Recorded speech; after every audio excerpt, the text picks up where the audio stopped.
Je ne comprends pas pourquoi on vous dit que les églises, certaines églises seront ouvertes et d'autres églises ne seront pas ouvertes, ils n'ont pas accès. Permettez-moi de vous dire, les gouverneurs, je ne veux pas pécher contre vous, mais le Seigneur m'a fait savoir que puisque vous vous prenez à sa place, vous prenez décret à ne pas ouvrir les églises, même avec les précautions barrières, vous ne voulez pas ouvrir les églises. Vous vous prenez pour Dieu à sa place et vous conditionnez lui, son souffle qu'il donne sur la terre. Il m'a mandaté de vous dire que vous serez surpris. Parce que si les églises ne peuvent pas être ouvertes, parce qu'ils ne sont pas autorisés à être ouverts, pendant que vous avez donné la liberté, le décret, accès aux maquis, aux bistrots, aux boîtes de nuit, les mosquées, les marchés qui sont remplis. Allez-y voir tous les jours. On lave les pieds, le marché est devenu comme un dépôt de water. Tout est tous les jours au marché. Quand tu arrives, tu ne sais pas là où marcher parce qu'il y a du monde dans le marché. Il y a du monde à tasser partout. La dernière fois, j'avais assisté à quelque chose. Quelqu'un a fait cérémonie d'anniversaire dans un bar qui n'est pas loin de ma maison, de mon habitation. Il y avait plus de 150 personnes qui sont arrivées pour chanter, manger, boire. Ils s'embrassaient, ils criaient, ils se poursuivaient avec les jeux, mais qui n'ont pas pris les précautions barrières. Ils n'ont pas mis tout simplement même les masques. Ils ont mangé, ils crient libéralement comme si rien ne se passe sur la terre.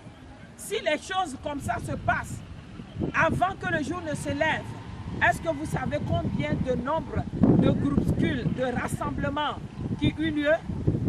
Mais si vous prenez la décision de ne pas ouvrir les églises, vous fermez certains, laissez-moi vous dire, il m'a fait savoir que du fait que vous méprisez son esprit, particulièrement sur moi-même, en tant que messager, fille de votre nation, à l'aide des pasteurs, vous me méprisez.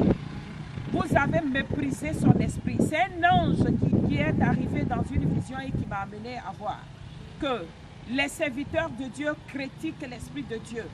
Les hommes de la gouvernance, la plupart, critiquent l'Esprit de Dieu sur ma vie. Est-ce qu'ils ne savent pas que c'est lui l'Éternel qu'ils sont en train de critiquer? Et que c'est lui seul qui veut les sauver dans cette situation? Et ils sont en train de le mépriser sur ma vie pendant que lui, l'Éternel, m'a imposé 90 jours de jeûne en faveur de l'humanité entière. Et le gouvernement du Togo aussi fait partie de l'humanité entière. Lequel d'entre vous là-bas a pris 90 jours dans cette histoire de Covid-19 pour demander la grâce au Seigneur, pour que les écoles s'ouvrent? Parce qu'il faut que la chose soit abolie et que les écoles s'ouvrent, pour que les églises s'ouvrent, pour que les marchés s'ouvrent et les choses reprennent. Lequel d'entre vous, les gouverneurs évangélistes, lequel d'entre vous, personne, le Saint-Esprit m'a dit, tu les vois, ce sont eux qui blasphèment mon esprit sur ta vie. Du moment où ils ont pris la résolution de ne pas t'écouter et ils blasphèment mon esprit, ça ne leur serait pas pardonné. Tout péché commis sur la terre, toute faute leur sera pardonnée. Mais celui qui a péché contre mon esprit, le Saint-Esprit, moi, Dieu vivant d'Israël, il ne lui sera pas pardonné. Tu diras au gouvernement de ta nation que leur blasphème, leur mépris contre moi, l'Éternel, sur la vie de l'envoyé que tu es, ça ne leur serait pas pardonné. Parce que nul n'a eu compassion de toi, ma servante, pour t'apporter ne serait-ce qu'un carton d'eau, pour que tu puisses boire en cette période de jeûne et prière 90 jours, en leur faveur, en faveur de l'économie qui doit se relever. Toutes ces choses-là, je vais faire pour les autres nations. Je vais relever l'économie de toutes les nations africaines, même sur le plan mondial en Europe. Je vais rétablir l'économie sous ta parole. Je vais abolir le virus de Covid-19 sous ta parole, ma servante. Je vais. Le Seigneur m'a cité beaucoup de choses. Mais le Togo serait privé. Mes frères, quand je viens vous annoncer les événements à venir, choses que Dieu a révélées, ne prenez pas ça à la légère. Il y a beaucoup de choses qui attirent la colère de Dieu à nous abandonner dans notre état, quoi qu'il nous arrive. C'est une histoire, un témoignage que je vais vous rendre. Dans les années, l'an 2014, j'avais loué un appartement dans la zone de Algoin vers les rails qui appartenait à un Assoumati. J'ai payé la caution, plus de 500 000.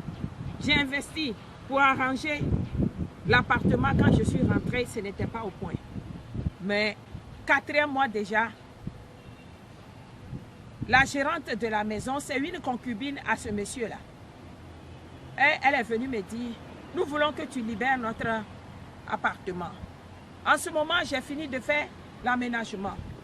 Et je dois le défalquer dans ma caution. C'est-à-dire, les fins du mois, si je ne paye pas les loyers, ça fait partie de mes dépenses. Voilà que le 4e mois, quand elle est venue me dire, il faut quitter ici, madame, parce qu'on leur a dit quoi? Ceux qui mettent mes lignes sur l'écoute, ils ont dit, cette femme-là, elle est politicienne. Elle fait la politique en faveur de Faure Gnassingbé et de Koudou Laurent Gbagbo. Donc, elle n'a pas cherché à connaître l'explication que signifie l'intercession, que signifient les débats de campagne de prière que tu fais. Dis, moi, je n'ai pas fait campagne dans leur bâtiment. Je me cache que dans ma chambre et je prie. Je n'ai jamais invité 2 ou 3 membres pour venir dire Alléluia, Amen dans mon appartement où j'ai loué.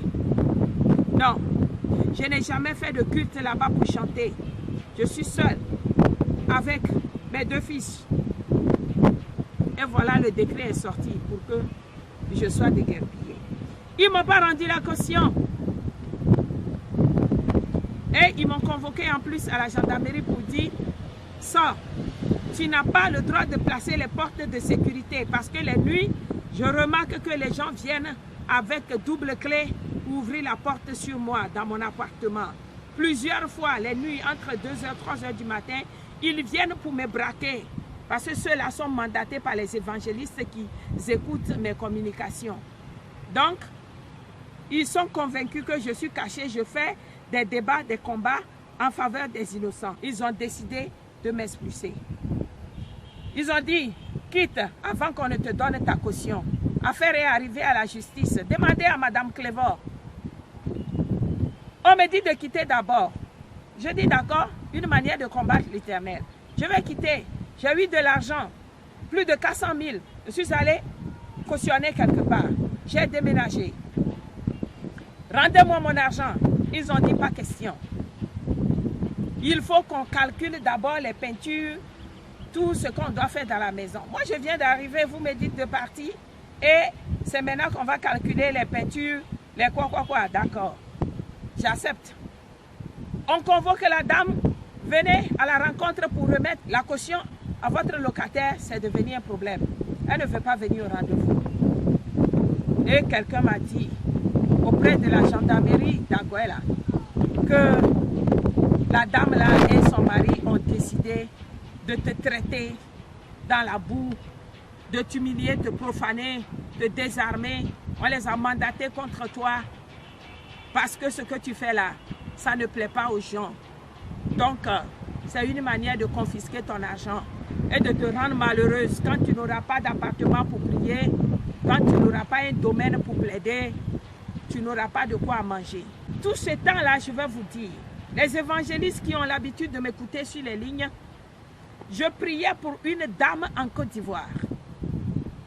Et Dieu m'a dit de lui donner la révélation de créer l'agence immobilière pour gagner les marchés de construction des cités.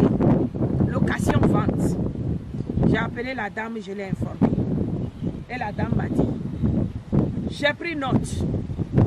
2 semaines après, elle a créé l'entreprise et elle m'a dit, j'ai eu un marché de 3 milliards. Porte-moi en prière pour que la banque me fasse du prêt, que je commence les travaux. Je paye l'appartement avec l'argent qu'elle m'envoie. Je me débrouille et je vis. Et je profite et j'intercède pour nos nations, la croissance de l'Église, ainsi de suite, contre toute situation mauvaise. C'est mon ministère. Alors, ceux qui ont l'habitude de m'écouter, ils sont rentrés dans mes lignes. On dit, voilà, raison pour laquelle nous avons l'habitude de l'écouter. Ces personnes-là sont dans le gouvernement, ici, dans notre nation.